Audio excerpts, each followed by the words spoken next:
தேவனுடைய ஆட்டுக்குட்டியாய் அவர் மாறினார் என்பதை யோவான் ஒரு தரிசனத்துல ஆண்டவர் தம்மிடத்துல வரும்போது சொல்லுகிறான், உலகத்தின் பாவத்தை சுமந்து.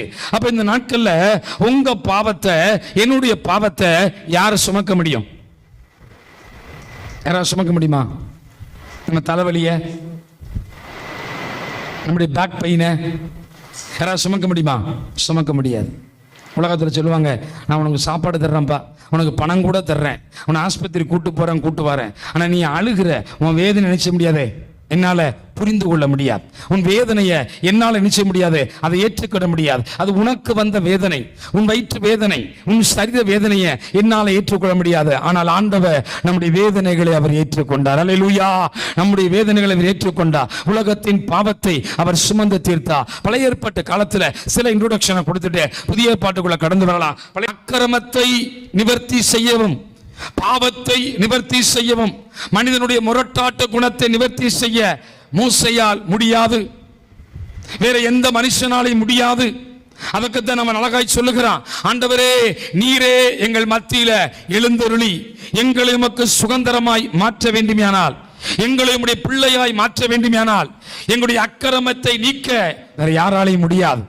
அக்கிரமத்தை சுமத்த முடியும், பாவத்தை சுமத்த முடியும், ஆனா நீக்க முடியாது, நீக்க முடியாது. அந்த அக்கிரமத்தையும் பாவத்தையும் நீக்க வேண்டுமானால் எங்கள் மத்தியில ஆண்டவர் எழுந்தருள வேண்டும். அப்ப ஆண்டவர் மரணம் இல்லாவிட்டால் நம்முடைய பாவத்தையும் அக்கிரமத்தையும் நிவர்த்தி செய்ய முடியாது. அல்லேலூயா! நிவர்த்தி செய்ய முடியாது. நிவர்த்தி செய்வதற்கு ஆண்டவர் அந்த நாட்களில் எழுந்தருள வேண்டியது அவசியம். மூன்றாவதாக வேதத்தை வாசிக்கும் பொழுது அதே லேவியராகம புத்தகம் 5வது அதிகாரம் 6வது வசனத்தை வாசிங்க. பலியாய் மாற்றப்பட வேண்டும். நான் முதல்ல சொன்ன உலகத்தின் பாவத்தை சுமந்து தீர்க்கிற தேவ ஆட்டுக்குட்டி, ஒரு ஆடு தேவை. பழைய ஏற்பாட்டு காலத்தில் பார்த்தீங்கன்னா இப்படி ஆலயத்துக்கு வரும் பொழுது எப்படி தான் வருவாங்க? சிலர் குருவி கொண்டு வருவாங்க, சிலர் புறா கொண்டு வருவாங்க, சிலர் ஆடு கொண்டு வருவாங்க, சிலர் மாடு கொண்டு வருவாங்க. அது என்ன கேட்டீங்கன்னா, குருவி கொண்டு வந்தா சின்ன பாவம், புறா கொண்டு வந்தா அதை விட கொஞ்சம் பெரிய பாவம், ஆடு கொண்டு வந்தா அதை விட பெரிய பாவம், மாடு கொண்டு வந்தா அதை விட பெரிய. அதை பிடிச்சிட்டு வரும்போதே தெரியும், குருவி கொண்டு வந்தா இன்னைக்கு தலைவர் ஏதோ பிரச்சனை பண்ணிக்கிறாரு, புறா கொண்டு வந்தா இன்னைக்கு ஏதோ கொஞ்சம் ஓவரா யாரையும் அடிச்சு ஏதோ பிரச்சனை பண்ணிக்கிறாரு, ஆடு கொண்டு வந்தா இன்னைக்கு அதை விட அசுத்தமான வாழ்க்கைக்கு, அருவருப்பான வாழ்க்கைக்கு போயிருக்காரு. நல்லா பார்த்துக்கோங்க, இவரு பாவம், இவரு வேலை வராது. குருவி அது எனக்கு, அதுக்கு என்ன தெரியும்? ஒண்ணும் தெரியாது. புறா ஒண்ணும் தெரியாது. ஆடு வரமாட்டேங்குது, ஆனா என்ன செய்யறாங்க? இழுத்துட்டு வர்றாங்க.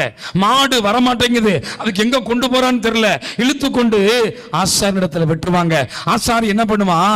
அதை பலி கொடுத்துட்டு சொல்லுவான், உன் பாவ நிவர்த்தி ஆவதம்மா.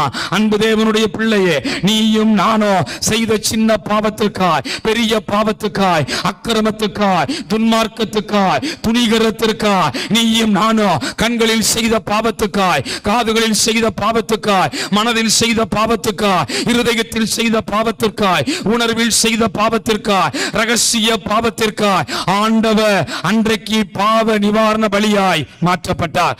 ஆண்டவர் பாவ நிவாரண பலியாய் நமக்காக மாற்றப்படாவிட்டால் நம்முடைய பாவம் நிவர்த்தி ஆக்கப்படாது.